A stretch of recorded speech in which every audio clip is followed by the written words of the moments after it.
Welcome to this powerful moment where ideas turn into action. This is the Veteran Vault, a place built for those who refuse to stay ordinary. If you believe in growth, strength, and becoming your best version, make sure you join our membership and become part of this unstoppable community. Today's speech is not just for listening, it's for transformation. Let's begin this journey together. They say first impressions last forever, but what if the first few seconds could change everything? Imagine standing at the edge of an idea so powerful it can reshape the way we think, act, and live. Today, I invite you not just to listen, but to truly experience something different.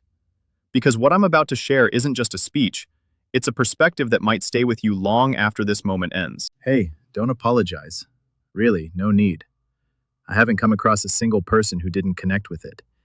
People felt it was incredibly real, like it truly captured what was happening back then. The chaos, the pressure, the constant motion. It all felt honest. I can say with confidence that we did right by those men. It wasn't about anyone hating Easy Company. It was more personal than that. And from everything we've heard, it feels like we got it right. We put in the work. We gave everything we had to portray those soldiers and that time as truthfully as possible. You are about to step into something massive, a mission to push back against rising aggression. And understand this clearly, good will win. When I first heard about the project, I was working construction. That's how I paid my way through school, doing physical labor while trying to build a future in film and television. Then word started spreading about this World War II miniseries being produced by Steven Spielberg and Tom Hanks. At that stage, none of us really knew much about it. We didn't know the men, we didn't know the full story, we just knew big names were involved, and that meant opportunity. For most of us, it felt like a chance to move our careers forward. Honestly, at the beginning, it wasn't about honoring anyone, it was about getting a role. But everything shifts once you're cast. Suddenly, you're handed real material, real histories, real lives. You start digging into it and realize, this isn't just a role. This is a real person. You get files, background, details, and slowly it hits you how important this project could be. Then they tell you, here's the man you'll be portraying, call him. And that's when it becomes something else entirely. Now it's personal. In my case, I was told the man I'd be portraying had passed away. Nobody had been able to reach him. So instead, I spoke to one of his close friends. I asked questions, tried to piece together who this man was. As we were wrapping up the conversation, he casually said, "When you talk to him, tell him I've been trying to reach him. He hasn't returned my calls." That moment stopped me cold. I'm thinking, how does one of his closest friends not know he's gone? So I hesitated, but I said, "I'm not sure if you've heard, but I was told he passed away." And his response? Shock. Complete disbelief. He said he had spoken to him just 3 weeks earlier. Now I'm confused. Something didn't add up. So I called the production team and told them what I had just learned. They paused everything to verify, and sure enough, he was alive, living quietly in Texas with his family. Somehow, everyone had lost track of him.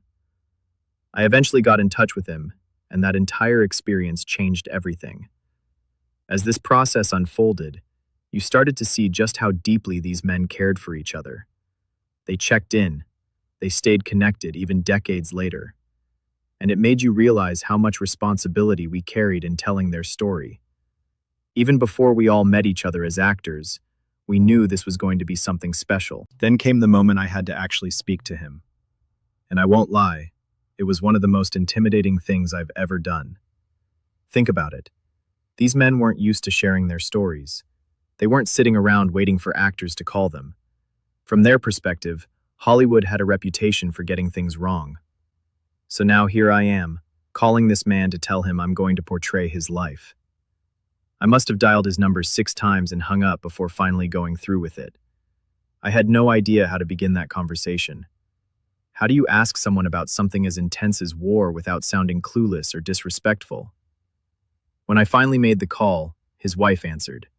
She was warm and kind, which helped settle my nerves a bit.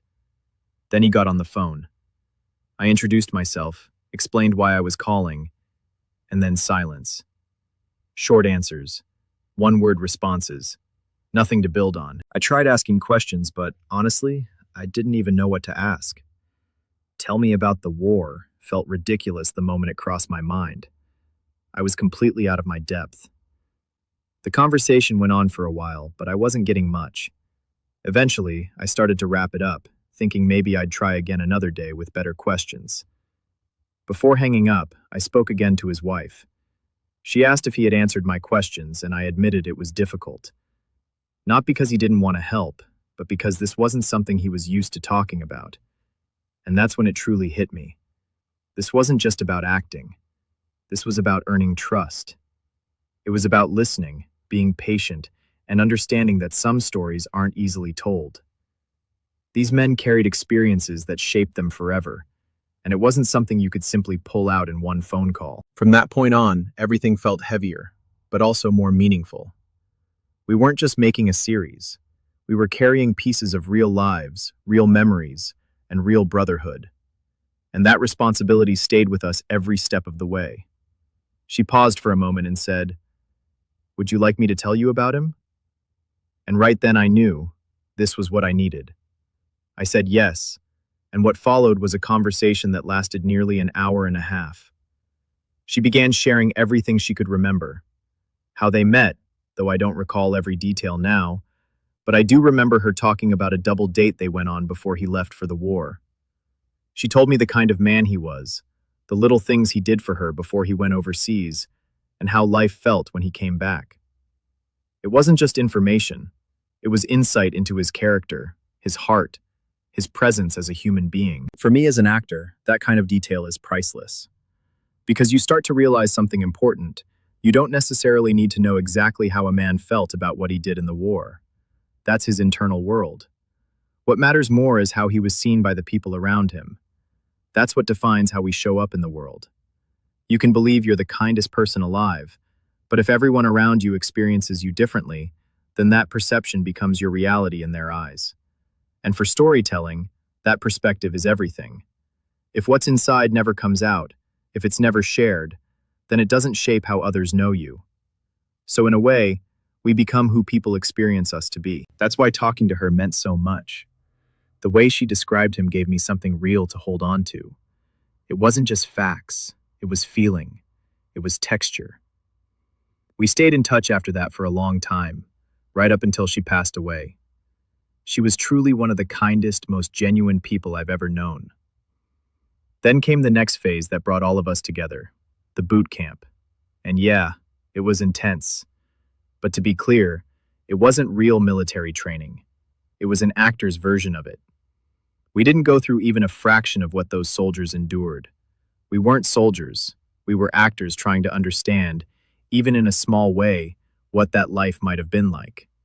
Still, it gave us just enough of a taste to portray it in a way that felt believable, and more importantly, something the real veterans could respect and stand behind. If I had to compare it to something, I'd say it felt like those brutal training weeks in sports, like a hell week in football.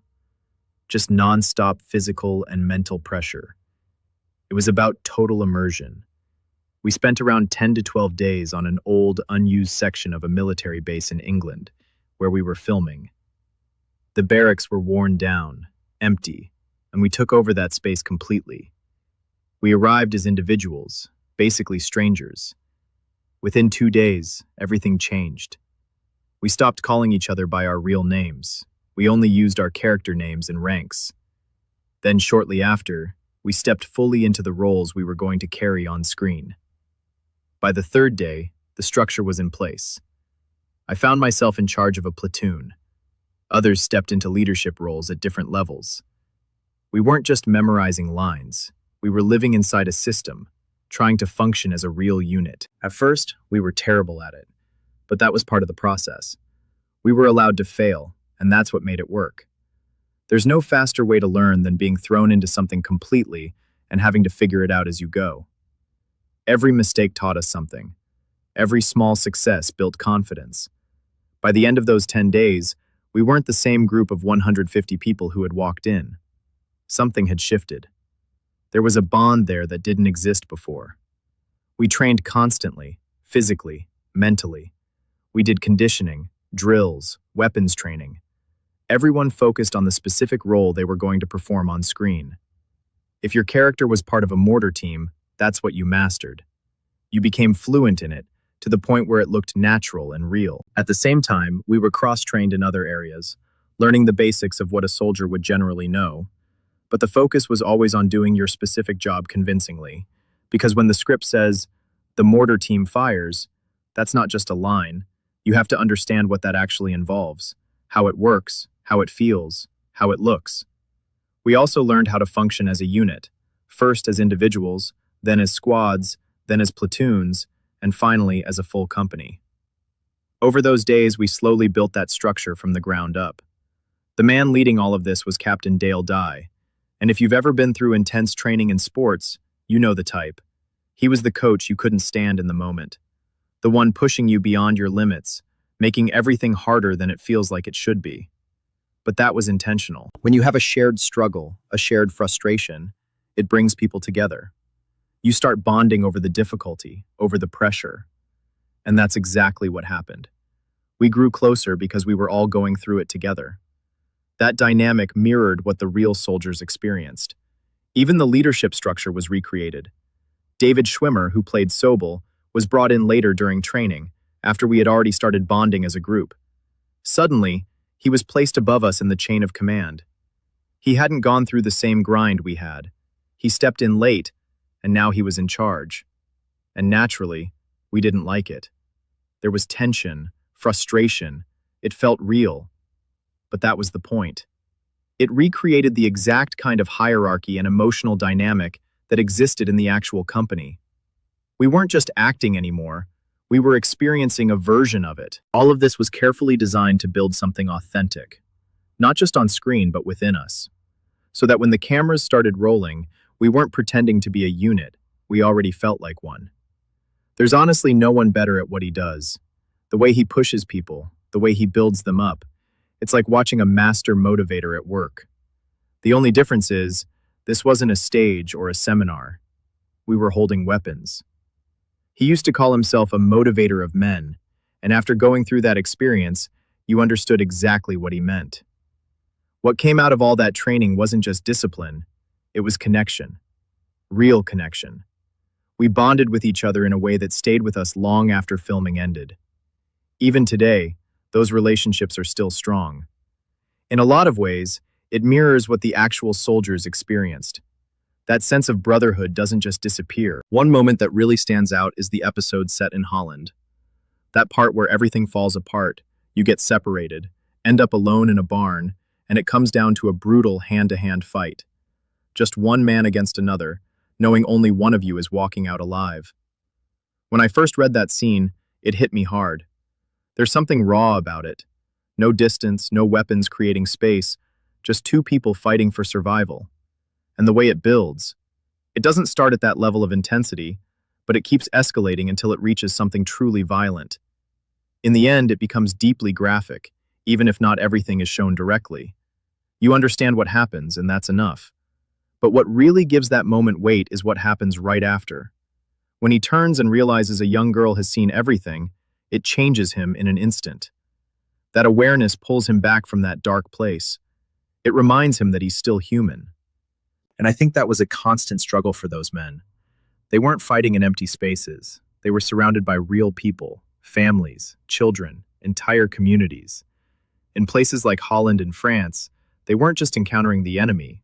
They were moving through towns filled with civilians. So even in the middle of war, there were these moments that forced them to reconnect with reality, to remember what they were fighting for. Of course, the series went on to receive a lot of praise. Critics loved it, audiences connected with it. But honestly, that wasn't what mattered most to me. What mattered was how the real people, the ones who lived it, felt about what we had done. And thankfully, they loved it. Hearing that meant everything. There was one moment that really stuck with me. The first time we all met in person was in New York, at the premiere. I was standing across the room when she saw me. When we finally spoke, she said something that completely caught me off guard. She said, "I knew it was you the moment I saw you. You carry him. You've got his presence." That hit me in a way I didn't expect. She even said I moved like him. And the crazy part is, I had never seen any footage of him. There wasn't anything I could study in terms of how he physically carried himself as a soldier. So some of that must have come from instinct, from the way I interpreted everything I had learned about him. And some of it, I think, just came down to the casting process. They did an incredible job finding people who naturally fit. We all watched the project for the first time at the premiere, and from what I experienced, almost everyone felt the same way about it. People believed in it. They felt it was accurate, that it truly captured what those men went through and what that company stood for. I usually say almost everyone, because realistically, you can't please everyone. There's always going to be someone who feels their story wasn't fully told, or that something they did was given to someone else. And that's understandable. When you're telling a story this large, with so many real people involved, some things have to be combined or adjusted. But overall, the response was overwhelmingly positive. And more importantly, it felt like we had honored them. Not perfectly, but honestly. And that's all we ever set out to do. We tried to include as many real events as possible, to stay true to what actually happened. But the reality is, you can't fit every moment or every individual into a single project like this. So in some places, we had to fill in the gaps, using things we knew occurred, even if we couldn't show every person involved. Because of that, I'm sure there are people out there who feel like their story wasn't fully represented, or that certain moments didn't come across exactly the way they remember them. That's understandable. But the truth is, we never really heard those complaints directly. What we did hear, over and over again, was from the men themselves. And the overwhelming majority of them felt proud of what was created. They believed it reflected their experiences honestly, and that meant everything to us. From where I stand, I feel confident saying we did right by them. We listened, we paid attention, and we put in the effort to understand who they were and what they went through. And based on what they told us, it feels like we got it as close as we possibly could. Now, of course, they're no longer with us, and that changes things. Their legacy, though, that's still here. It continues through the book, through the series, and through the people who keep talking about them. As for us, I don't think it's about carrying some heavy responsibility in a formal sense. The show itself already keeps their story alive. For us, it's more personal than that. Those connections we built with them, they stay with us. In a way, they're still part of who we are. And honestly, if they were here, they probably wouldn't care much about the spotlight or the recognition. That wasn't who they were. They didn't dwell on praise or attention. What mattered to them was each other. Even when they got on each other's nerves, even when there were disagreements, they still cared deeply. We got to see that side of them, the real side. They were messy, they were loud, they were complicated. But they were loyal in a way that's hard to describe. They reminded me of a group that's a little chaotic on the surface, but completely solid at the core. If one of them needed something, the others showed up. No hesitation, no questions. That bond never went away. And I think that's part of why the series still resonates today. It's been over 2 decades, and yet it's finding new life again. Seeing it return and connect with people all over again, it's incredible. A story like that doesn't fade easily. It presents war in a way that feels real, something I'll never fully understand myself, but something I was able to glimpse, even in a small way, through their stories. At the end of the day, it matters that this story continues to be told. That people remember these men not just as soldiers, but as human beings. Because the life we're living right now, in many ways, it exists because of them. In the end, what truly matters is not just what we heard today, but what we choose to carry forward from it. Every idea shared here holds the power to spark change, but only if we act on it. Let this moment be more than just words. Let it be a turning point. Because the difference between an ordinary life and an extraordinary one begins with a single decision: to start now.